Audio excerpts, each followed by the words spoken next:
innovation, and so on. The other responsibility that science has is a social responsibility, right? An attempt to try and make sense of social reality. And all that Horkheimer is saying is that this is not the way to go about doing this. It's not that science shouldn't be doing that. He's not saying that, right? This is not the argument. It's that these two processes, these two functions within science are different, and we should recognize that they're equally important. This is not more important than this. I'm not certain if he would say this is more important than this, but I'm going to say what I know to be the case is that the means of production is definitely, for Horkheimer, not more important than an attempt to contribute to social value and a descriptive account of social reality. Hopefully that made sense. But I've been reading some of the notes that you guys have been posting, so I feel like I'm not going too deep. And if I'm not going too deep and you would like me to go deeper, let me know. If I'm going too deep and you'd like me to come to the surface a bit, I'll be glad to accommodate. Okay, so 2, middle of page 4. Structure cannot be mastered by the scientific method as a means of production. That is, the scientific method as co-opted for production creation becomes fatty, superficial, right? Think about what he says, and this is the point where he says superficiality in method and content, and I have it in red and bolded and underlined above, right? This is a quote from Horkheimer, right? He says, the refusal of science to handle in an appropriate way the problems connected with the social process has led to superficialities in method and content. We recognize that the means of production, right? And I talked about this in the last discussion yesterday. Insofar as we talk about the means of production, we recognize that it's all about profit, right? The end result is profit. Well, insofar as we're talking about profit, we have to recognize that profit is going to be driven by market demands, right? And I'm not going to do an economics lecture or business lecture because I'm neither an economics professor or a business professor, but right? Market demands are going to drive profits. The people want Snuggies, right? We don't know why the people want Snuggies, but Snuggies seem to be what the people want. So let's make Snuggies. And they make a lot of Snuggies, and people are making a lot of profit off of making Snuggies. Fine. The point is, Snuggies was last year. This year is something new, and next year will be something even newer. It becomes fatty, F-A-D-D-Y. It becomes a fad, right? It becomes, as Horkheimer says, superficial. If science is driven to maximize profit, if the whole incentive behind science is the maximization of profit, and we recognize that profits are, in a sense, contingent on market demands, and we recognize that market demands are seasonal at best, then we have to recognize that what we have is a seasonal science, right? Our science becomes superficial.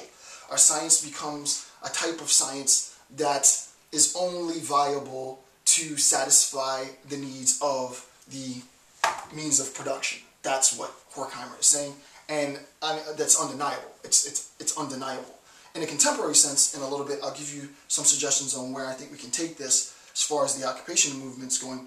But all I want to do now is just to express the relationship really between science and the market, right? Always laying blame on Wall Street, always laying blame on the bankers without recognizing the role that science has. And the not misuse of power, but the waste, in a sense, right? Wouldn't our scientific intellect be better spent, argues Horkheimer, doing this kind of stuff rather than this kind of stuff, is his argument. Okay, so number 3, middle of page 4. Such a method utilizes mechanistic methods, in the creation of products of varying complexity for markets, right? So the system, science, creates mechanisms in which those mechanisms, basically mechanisms in the form of automation, right? Scientists and engineers automate the process, right? So that if you go to the factory is automated to create Twinkies, to create Snuggies, to create what have you, right? It becomes mechanistic, right? So that's what he's saying.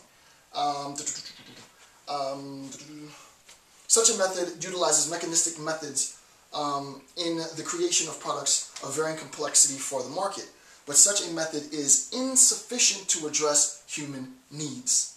As the slogan goes for the occupation movement, human needs, not corporate greed, right? Human needs, not corporate greed is sort of the mantra. Thus, there is a crisis within science, this is me, thus, there is a crisis within science and the scientific community as it fails to address the human needs for corporate greed. So the point is, again, I'm past the halfway mark, and all I'm going to do for the next 10 points, for the totality of the 10 points, is to, via Horkheimer, show how the age-old attempt to co-opt science as a means of production is something that has never and probably will never change. All I want to do is to allow you to recognize another level of complexity, and insofar as you recognize another level of complexity, well, I've been successful in doing my job.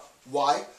Because you will realize now that going to the rally and protesting about corporate greed and the bankers and Wall Street, and everybody has those signs up, without seeing how the scientific community informs Wall Street and the bankers, then you fail to understand the systemic problem that we face.